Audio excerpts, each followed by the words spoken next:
20장 3절에 있는 말씀 보시겠습니다.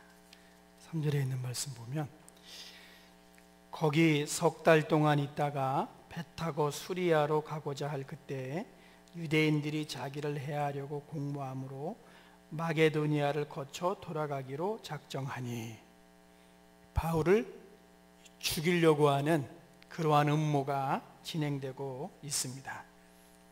9절 말씀 보시면은 9절 뒤에 가면, 졸음을 이기지 못하여 3층에서 떨어지거늘 일으켜 보니 죽었는지라. 유두고라고 하는 청년이 죽었습니다. 24절 말씀 보시겠습니까? 나의 달려갈 길과 주 예수께 받은 사명 곧 하나님의 은혜의 복음을 증언하는 일을 마치려 하면은 나의 생명조차 조금 더 귀한 것으로 여기지 아니하노라. 죽을 것이라고 하는 것을 각오하고 있습니다. 첫 번째 말씀을 나눌 때에는 죽음이라고 하는 것을 머릿속에 두시고서 이 말씀을 나누시면서 유두고의 그 이적이 왜 여기에 기록되었을까 하는 것을 우리가 살피도록 하겠습니다. 유두고는 행운이라는 뜻을 가지고 있습니다. 아마 믿음이 없었다면요, 야, 이름 그대로 행운하였네 라고 할 겁니다. 청년이라고 하는 단어 속에는요, 아이, 소년이라고 하는 의미를 가지고 있기 때문에 유두고는 정확하게 이야기하면 청소년이었다, 이것이 맞습니다. 그런데 청년이라고 하는 원어의 뜻 속에는요, 종, 노예라고 하는 뜻도 가지고 있기 때문에 유두고는 청소년 나이에, 그래서 14살이 넘지 않았을 거고 신분은 노예, 종이었을 것이다.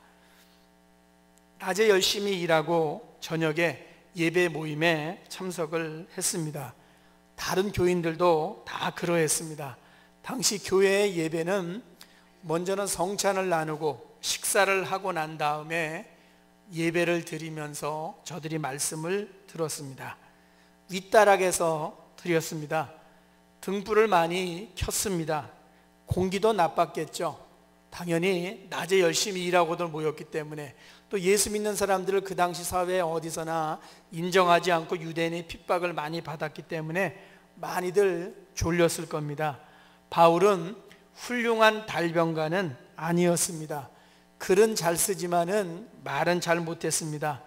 오래간만에 만났기도 했지만은 바울은 이 만남을 지금 마지막이라고 생각을 하고 있기 때문에 밤중까지 설교는 계속되었고, 그리고 이 설교는 날이 새기까지 계속 진행이 되었습니다.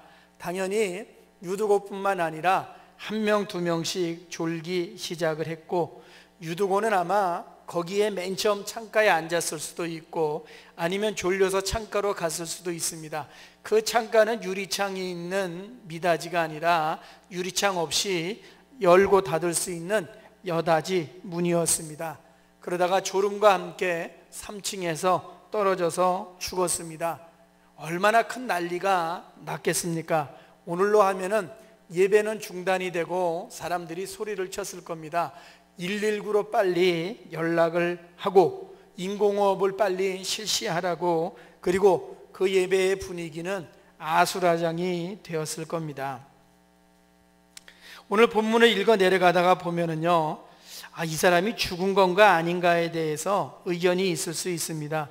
9절의 말씀은 죽었다라고 말하고 있는데 10절에 있는 말씀은 바울이 생명이 그에게 있다 이렇게 말하고 있기 때문에 이 사람은 떨어졌는데 죽지 않았고 살은 것인가, 아니면 죽었는데 살아난 것인가, 그냥 단순하게 이해하시면 됩니다. 종이었던 유두고가 떨어져서 목숨이 끊어졌고 다시 살아나게 되었다, 이것이 오늘 본문의 내용이다. 단순하게 이렇게 이해를 하시면 되겠습니다. 그러면 왜 이 유두고라고 하는 사람이 살아난 이적이 여기에 기록되었을까? 그것을 기록할 때에는 분명히 의미가 있지 않겠습니까? 오늘 이 본문을 딱 빼고서 성경을 진행시키는 것이 더 합당할 수도 있습니다. 왜? 이쪽으로 갔다 이쪽으로 갔다 이쪽으로 갔다 여정을 기록해 주고 있기 때문에 오늘 7절부터 12절에 있는 말씀은 성경에 기록하지 않아도 상관이 없습니다. 앞에 있는 내용을 말씀드립니다. 바울이 그리스로 건너가게 되었습니다. 북쪽에서 남쪽으로 이렇게 내려오면서 복음을 전하고 복음을 전했던 교회와 교인들을 방문하고 난 다음에 바울이 생각을 했습니다.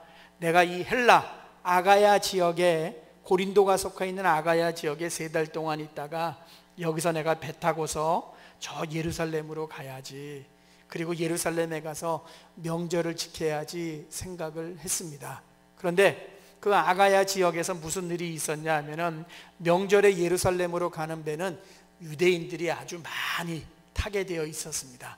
그런데 배에 타게 된 유대인들이 음모를 하나 꾸미게 되었는데 그것은 이것이었습니다. 야, 바울이라고 하는 선교사가 예루살렘으로 가는 배에 탄데 우리랑 같이 명절 전에 예루살렘에 가려고 우리가 같이 배에 타게 되니까 바다로 나가게 된다 하면은 저 바울을 바닷속에 던져넣자, 이러한 음모를 꾸미고 공모를 하게 되었습니다. 다행히도 바울이 이 소식을 듣게 되면서 거기서 배 타는 것을 포기를 하고 북쪽으로 쭉 올라간 다음에 빌립보에서 배를 타고 터키로 건너와서 나중에 터키에서 예루살렘으로 가기로 그 여정을 바꾸는 것이 오늘 20장 1절부터 6절까지의 내용입니다.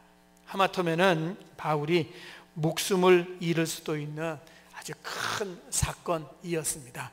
우리가 이 부분을 생각하지 않고 그냥 읽다가 보면은요, 별 의미 없이 그냥 성경을 내가 읽기로 했어 하고 읽어 내려갈 수도 있지만은 조금만 자세히 성경을 들여다보게 되면 바울이 거기서도 죽음의 위기가 있었구나 하는 것을 발견하게 됩니다.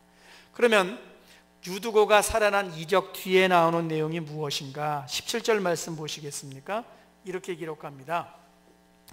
밀레도에서, 이것은 터키에 있습니다, 사람을 에베소에 보내어, 여기도 터키입니다, 교회 장로들을 청하였다. 한마디로 이겁니다. 바울이 총도에서 배를 타고 인천으로 오려고 하다가 총도에 타는 유대인들이 서해 바다에 던져넣자 하는 이야기를 듣고 나서 바울이 총도에서 배를 타지 않고 저 만주 근처로 간 다음에 거기서 배 타고 다시 인천으로 내려오는 것과 똑같은 그러한 것입니다. 그런데 에베소 장로들을 만나고 난 다음에 바울이 이렇게 말했습니다. 여러분, 내가 여러분에게 마지막으로 당부합니다. 내가 양을 이리에게 보내는 것과 같습니다. 장로님들이 교회를 잘 지켜주기를 바랍니다. 나는 이제 저 멀리 있는 예루살렘으로 갑니다. 거기서 무슨 일을 만나게 될지는 나도 알지를 못합니다. 내가 확실히 알 수 있는 것은 결박과 환난이 나를 기다리고 있다는 것만 알고 있습니다. 한마디로 뭡니까?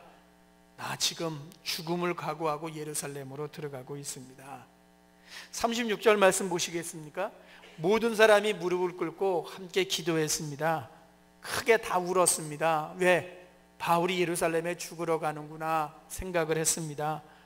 바울의 목을 끌어안았습니다. 입을 맞추었습니다. 작별하는 것입니다.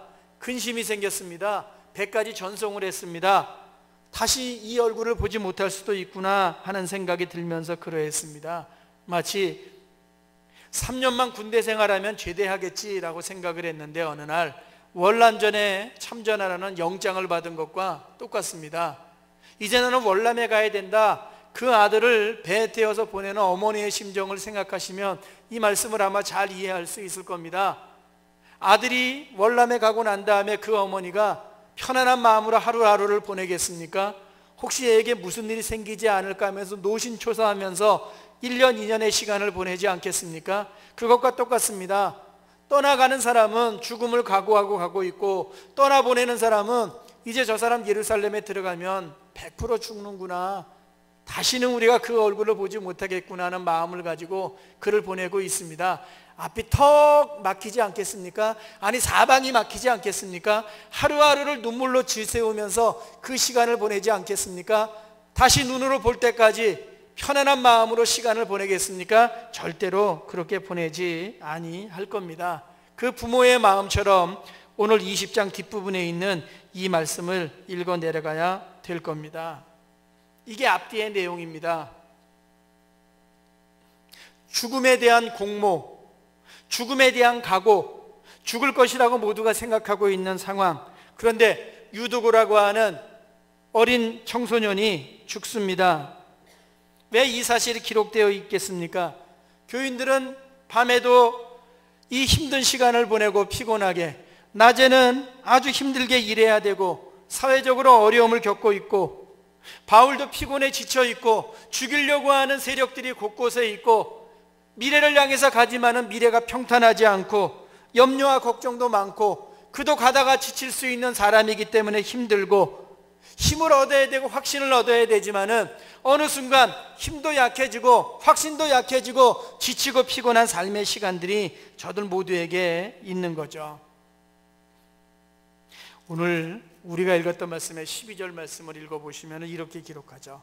사람들이 살아난 청년을 데리고 와서 적지 않게 위로를 받았다. 이렇게 기록해야지 맞는 거죠. 크게 기뻐했다. 너무나 기뻐했다. 찬송을 부리면서 기뻐했다. 그런데 위로를 받았다 기록을 합니다. 기뻐했다는 것과 위로를 받았다고 하는 것은 차이가 있지 않습니까? 위로를 받았다고 하는 것은 위로를 받기 전까지 굉장히 힘들었다, 굉장히 피곤했다, 모두가 지쳤다, 모두가 나날이 힘든 여정을 보내고 있었다. 그런데 이 일 때문에 저들은 위로를 받으면서 새 힘을 얻게 되었다. 이것이 바로 12절 말씀에 모두가 기뻐했다라고 기록한 것이 아니라 모두가 큰 위로를 받았다라고 성경을 쓴 이유죠. 죽음의 위기가 있습니다. 사람이 죽었습니다. 죽음을 각오하고 있습니다. 그러나 사도행전이 진행되어 가면서 끝까지 누구도 죽지 않았습니다. 살아가면서 지금 내가 살아가는 앞뒤의 상황을 놓고 보면 오늘 사도행전 20장에 있는 말씀처럼 살아있는 것 같지만은 죽은 것과 같지, 죽은 것과 같지, 죽은 것과 같지, 이렇게 생각되어지는 상황 속에 있는 분들도 여기에 분명히 있을 겁니다. 아주 오래전에 제가 부목사가 바로 되고 나서 처음으로 성경 공부한 분들이 있습니다.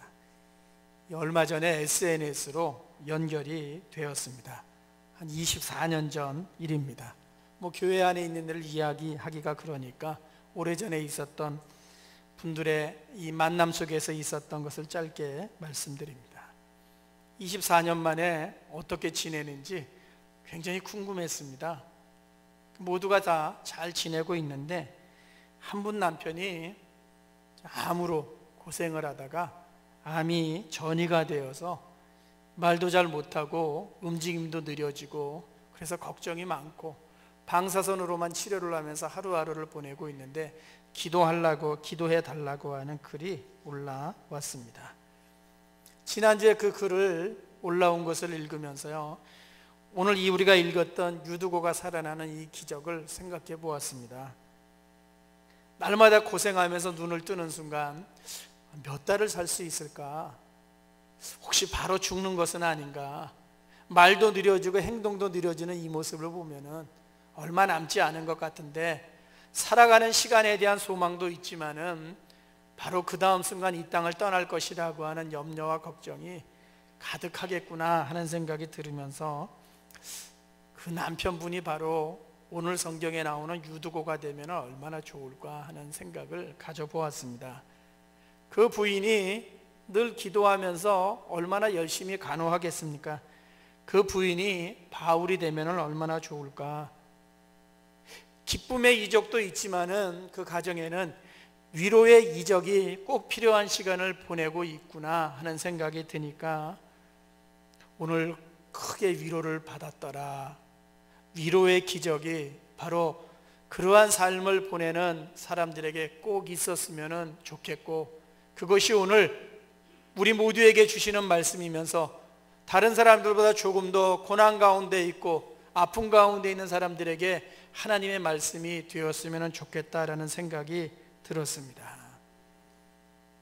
혹시 여기 예배를 드리면서 다음 순간이 무엇일까에 대해서 다른 사람들보다 조금 더 고민하는 분들이 있다면 다음 순간 꼭 생명이 되기를 바라고, 그 삶 가운데 하나님이 오늘 유두고를 살려주시고, 아니 누구도 죽지 않고 사도행전 끝까지 가는 기적을 보여주시는 것처럼 삶의 자리에서 그 기적과 함께 하심이 더해지기를 주님의 이름으로 축원합니다. 두 번째, 오늘 유두고가 졸았다고 하는 말씀을 가지고 가볍게 한번 우리가 잘 아는 주제로 적용을 하도록 하겠습니다. 이 설교자들을 위해서 어느 분이 책을 썼는데 책 제목이 이것입니다. 한번 잘 들어보십시오. 유두고도 졸았다. 설교문 작성법과 말하기. 책 제목이 그렇습니다. 그럼 이 책 제목을 이분이 유두고도 졸았다라고 제목을 썼던 이유가 뭐겠습니까? 네가 설교하는데 교인들이 졸지 않게 설교해 라는 의미 아니겠습니까? 예배 중에 졸고 있다면요, 조는 사람의 책임이기도 하지만은요, 이 앞에 서 있는 설교자의 책임도 굉장히 큽니다. 혹시 옆에 졸고 있는 사람이 있으면 그 남편이나 아내가 이렇게 말하십시오. 오늘 목사가 참 설교를 못하지. 졸고 있는 당신 마음을 내가 이해가 돼요. 다음에는 저 목사가 졸지 않게 설교하도록 내가 기도할게요. 오늘은 좀 참으세요. 그렇게 이야기를 하셔야지, 꼬집으면서 내 예배 시간에 와갖고서, 그것도 1년에 몇 번 오지도 않는데 모처럼 와갖고서 졸고 있냐고 그렇게 이야기하지 마십시오.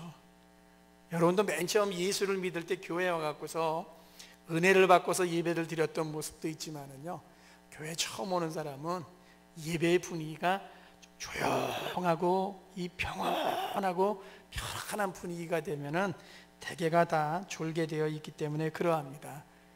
예배 중에 졸아야 합니까? 졸지 않아야 됩니까? 물어보면 안 합니다. 졸지 않아야 됩니다. 당연히 그거는 당연한 겁니다. 무르나 마나입니다. 예배 시간에 졸지 마십시오. 근데 그 다음 질문, 예배 시간에 졸 수 있습니까? 사람이기 때문에 졸 수 있는 연약함을 우리 모두는 가지고 있습니다. 조는 사람을 볼 때 어떠한 생각을 가져야 되나? 너무 비평가의 자세를 갖지 말라는 겁니다. 저 사람의 예배 태도가 저런 거야, 하나님께 예배하면서 졸다니 하는 생각을 가지십시오. 그러나 그 생각만 끝까지 갖지 마시고요, 저 사람이 어젯밤에 혹시 잠을 많이 못 잤나 보다, 그래서 졸고 있는지도 모르겠어. 그 옆에 있는 아내가 깨우고 있네. 저 사람이 초신자구나. 아내를 따라와서 졸고 있는데 시간이 지나가서 믿음이 들어가면은 저 사람도 아마 예배 시간에 졸지 않겠지 하는 마음을 동시에 가지셔야 합니다. 정확한 사실적인 판단과 함께요, 조금 생각해 줄 수 있는 성숙의 마음도 동시에 갖는 것이 이 땅을 살아가면서 예수 믿는 자가 가져야 될 마음의 태도입니다. 부모는 아이가 자면 무릎을 대주거나 잘 자게 안아주죠. 부모의 마음이 이러하다면요, 책망을 받아야 되지만은요, 하나님도 동시에 그러한 마음을 가지고서 대하실 겁니다. 어느 분이 이러한 이야기를 전해주었습니다. 유머가 아닙니다. 아주 오래간만에 남편이 아내를 따라서 교회에 갔습니다. 예배 중에 졸았습니다. 목사님이 설교 중에 말씀하셨습니다. 그분을 지목하면서 왜 예배 중에 와서 졸고 있냐고, 잠은 집에 가서 자라고 아주 세게 말을 했습니다. 그 남편이 그 말에 왜 나를 보고서 그렇게 이야기를 해 하면서 그 이후로는 교회 나가는 것을 스톱을 했습니다. 그 이야기를 전해드리면서 그 이야기를 정확하게 지적했던 목사님의 잘못인가, 아니면 아내를 따라간 남편의 잘못인가 하는 것을 생각해 보았습니다. 목사님 입장에서 조금 더 배려하고 부드럽게 말했으면 좋았겠다라고 그 부인이 이야기를 했습니다. 혼내는 것도 맞고 부드럽게 하는 것도 맞습니다. 중직자일 경우에는 신앙의 연륜이 오래된 사람은요, 혼나도 됩니다. 서 있어도 됩니다. 나가십시오 하면 나가도 됩니다. 비록 상처는 받겠지만 그 믿음이 흔들리지 않을 겁니다. 그러나 생 초신자에게는 사실적인 판단과 함께 배려도 필요할 겁니다. 이것이 예배뿐만 아니라 삶의 자리에서 오래 믿은 신자들이 처음 믿는 신자들을 대하는 태도일 것이고, 이 태도 속에서 우리는 저 사람이 성숙한 사람인가 성숙하지 아니한 사람인가를 분명히 알 수가 있을 겁니다. 왜? 일부러 조는 사람은 없습니다. 상습적으로 조는 것은 문제가 되겠지만 일부러 조는 사람은 없습니다. 수면이 부족한데도 주일날이 되면은 교회에 가서 예배드리는 군인들이 있습니다. 피곤하지만은 새벽을 지키면서 기도하는 사람들이 있습니다. 먼 데 있지만은 모든 예배에 빠지지 않고 참여하는 사람들이 있습니다. 저들은 다른 사람들보다 시간이 많다든가 더 건강하다든가 한 것이 아닙니다. 모두가 똑같은 상황 속에서 똑같이 피곤하고 똑같이 힘들게 살아가지만은, 그러나 예배 시간에 하나님 앞에 드리는 것이기 때문에, 하나님을 만나는 것이기 때문에 모든 면에서 신경 쓰고 시간도 신경 쓰고 모든 일을 다 준비해 갖고서 주님 앞에 나오는 겁니다. 누워서 인터넷으로 예배를 드리면서 주의를 지켰다고 말하는 사람들과는 비교할 수가 없죠. 피곤하든지 피곤하지 않든지, 힘이 들든지 힘들지 않든지 예배 시간 하나님 앞에서 예배하는 거지, 내가 정말 준비된 모습으로 하나님 앞에 나와야지 하는 것은 신앙의 ABC에서 A, 출발에 해당하는 걸 겁니다. 오늘 유두고가 조는 것은 졸아서 죽은 것이 아닙니다. 그 피곤한 시간에 저녁에 예배 시간을 기약하고 참석했던 그 유두고와 교인들의 모습 속에서 저들이 힘들고 피곤하고 지쳤지만은 예배의 자리를 지켰구나 하는 것을 우리가 먼저 생각을 해야 될 것이고, 우리도 교인들 가운데 모두가 다 눈을 말똥말똥 뜨고 예배를 드리는 그러한 모습은 아니고, 가끔은 누군가 조는 모습을 보여줄 때 어떠한 태도를 가져야 될 것인가에 대해서 나누었습니다. 결론입니다. 위로의 기적이 필요한 분이 있습니까? 오늘 사도행전 20장입니다. 죽음의 위기, 죽음의 각오, 이러한 모습이 있었지만은 누구도 죽지 않았고 모두가 생명 가운데서 하나님을 믿는 믿음 가운데 서갔습니다. 오늘 이 아침 한 주간을 살아가면서 위로의 기적이 필요한 분들이 있다면은 바로 그분이 유두고가 되고 또 바울이 되는 그러한 은혜로 하나님이 함께 해주시기를 예수님 이름으로 축원합니다. 기도하겠습니다. 사도행전 20장을 읽을 때에는 죽음이라고 하는 이 세 단어를 머릿속에 집어넣고서 꼭 읽어야 됩니다. 오늘 마치 아들을 월남전에 보내는 부모의 심정을 가지고 오늘 하루하루를 살아가는 교우분들이 있다면요, 주님이 꼭 함께 해주셔서 바로 유두고가 되기를 원합니다. 바울이 되기를 원합니다. 위로의 기적이 함께하기를 원합니다. 주님이 꼭 도와주시기를 원합니다. 삶의 일 가운데 정말 눈물 흘리면서 애통하는 주님의 사람들이 있다면 주님이 꼭 이 시간 와서 도와주시는 은혜의 시간이 꼭 되기를 원합니다. 그래서 위로의 기적, 큰 위로를 받았더라, 우리 모두의 한 주간의 삶을 통해서 하나님의 큰 위로를 경험하는 삶이 되게 하여 주시옵소서. 함께 이 시간 주님 앞에 우리 모두 기도하겠습니다. 조금은 편안한 마음으로 평강 가운데 주님의 형통하심을 경험하고 예배에 참석한 교우도 있지만은, 누군가는 하나님 아버지 죽음의 위기 가운데서 또 삶의 고통 가운데서 피곤하고 지친 삶의 모습을 가지고 하나님 아버지 마치 낮에 열심히 일하고 저녁에 피곤하게 윗다락에 모여서 예배를 드리고 있었던 사람들처럼 그러한 모습으로 주님 앞에 나온 주님의 사람들도 있습니다. 꼭 함께 해주셔서 오늘 위로의 기적을 보여주시는 것처럼 저들이 살아가는 삶의 시간 속에서 이 한 주간 꼭 유두고가 되게 하시고 바울이 되게 하시고 모두의 마음을 바꾸어 주시고 하나님이 위로의 기적으로 함께 해주시는 한 주간이 될 수 있도록 꼭 축복해 주시기를 원합니다. 우리의 눈물을 외면하지 아니하시고 우리와 함께 하시는 주님을 믿습니다.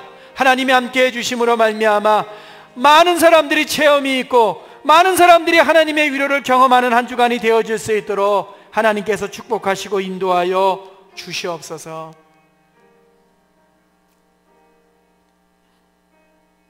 바울은 죽음의 위기를 겪고 있고 죽음을 각오하고 있고 공동체에서 한 소년이 목숨이 끊어지는 고통을 겪습니다. 우리 모두도 삶의 자리에서 하나님 사도행전 20장처럼 죽음이라고 하는 단어를 많이 떠올리면서 살아가는 인생의 길에 앞뒤가 막혀있는 상황 속에 있는 주님의 사람들, 하나님 있다면 주님 꼭 함께 해주셔서 적지 않게 위로를 받았더라. 큰 위로가 있는 한 주간이 되도록, 하나님의 함께 하심이 있는 한 주간이 꼭 되도록, 저들의 막혀있는 모든 것들을 주님이 뻥 시원하게 뚫어주시는 은총이 더해지는 한 주간이 될 수 있도록 축복하여 주시옵소서. 예수님 이름으로 기도하옵나이다. 아멘. 498장입니다.